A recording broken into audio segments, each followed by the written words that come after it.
Hello. Alors, on parle souvent de motivation, de discipline, de persévérance, mais on parle rarement de ce petit moment, et je suis sûre que tous les entrepreneurs sont passés par là, le moment où juste tu arrêtes de te battre. Pas que tu abandonnes, que tu lâches ton ambition, que tu arrêtes ton business, mais juste tu arrêtes de te battre contre toi-même.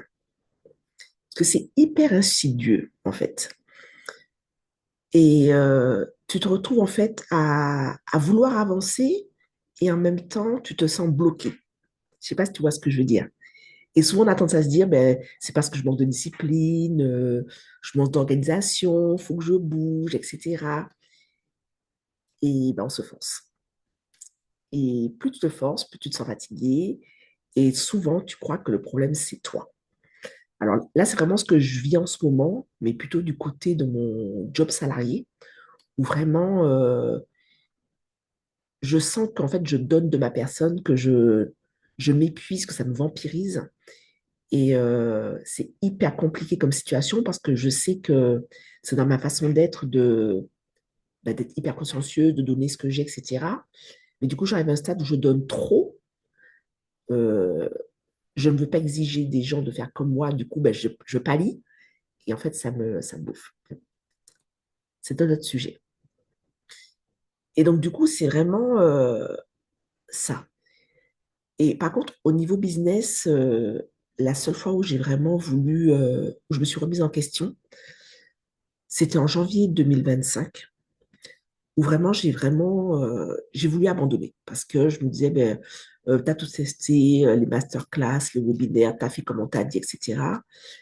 Et j'ai vraiment cru que c'était moi qui n'arrivais pas en fait à appliquer ce qu'on me disait, syndrome de la bonne élève. Et en fait, je suis pas du genre à baisser les bras. Donc, qu'est-ce que j'ai fait? Ben, ce que je fais toujours, c'est que je me suis repliée sur moi-même. Ça, c'est peut-être un défaut pour certains, mais pour moi, je trouve que c'est ma force.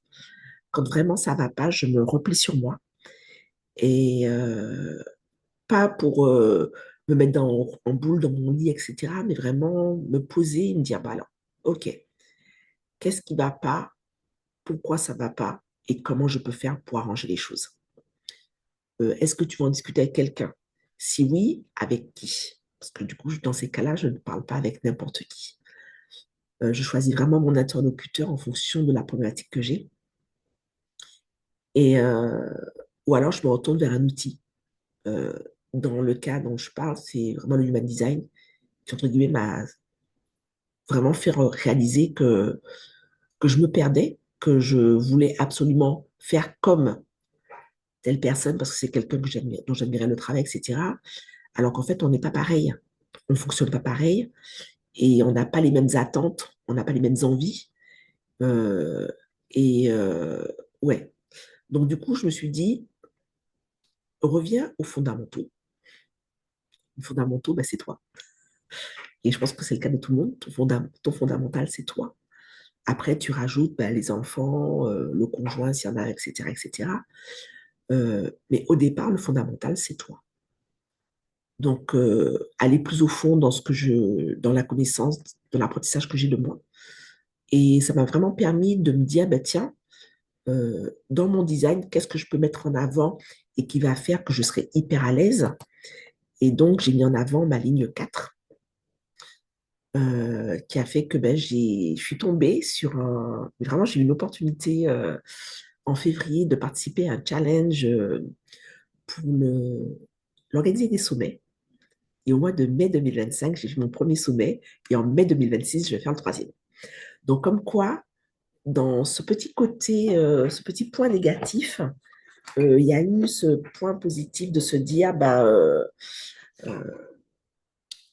ouais, j'arrive à, à me créer en fait quelque chose qui me convient et qui fait que bon, bah, je peux continuer à avancer.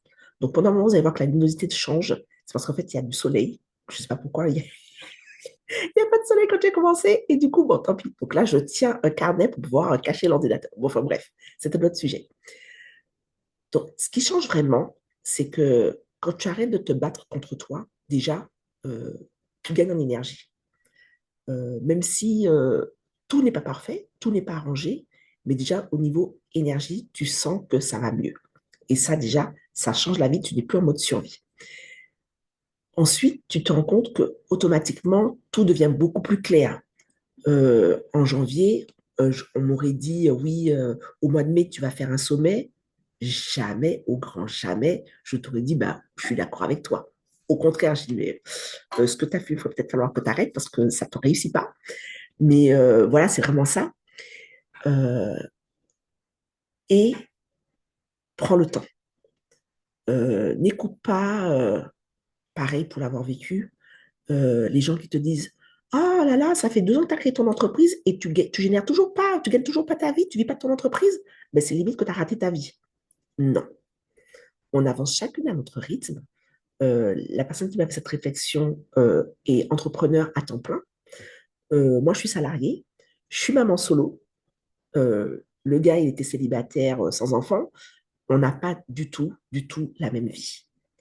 On n'a pas du tout non plus les mêmes objectifs.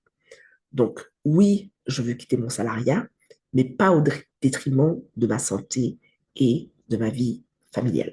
Mes enfants, c'est vraiment ma priorité et c'est là où je t'invite vraiment à connaître ta priorité, à savoir ce qui est le plus important pour toi, parce que c'est ce à quoi tu pourras te raccrocher le moment venu quand tu voudras te dire, ah ben tiens, euh, là, je sens que je flanche.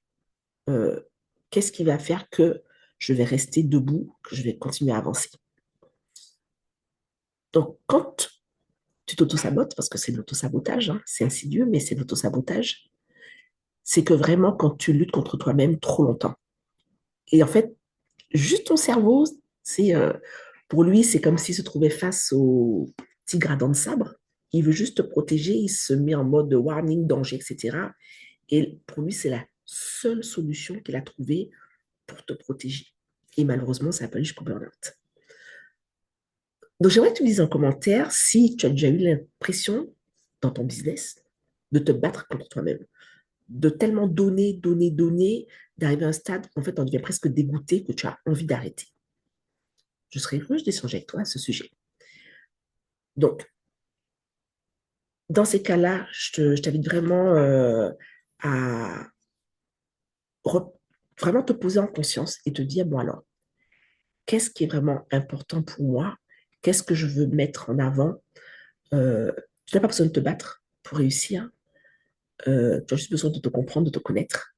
Et ben, en fait, ça, pour moi, ça n'a pas de prix. Donc, c'est tout pour aujourd'hui. Je pense que j'ai dit ce que j'avais à dire. Si tu veux en discuter plus en amont, ben, en commentaire sur Instagram. Et puis, ben, écoute, à la semaine prochaine pour un nouvel épisode. Voilà. Allez, bonne journée. Salut, ciao.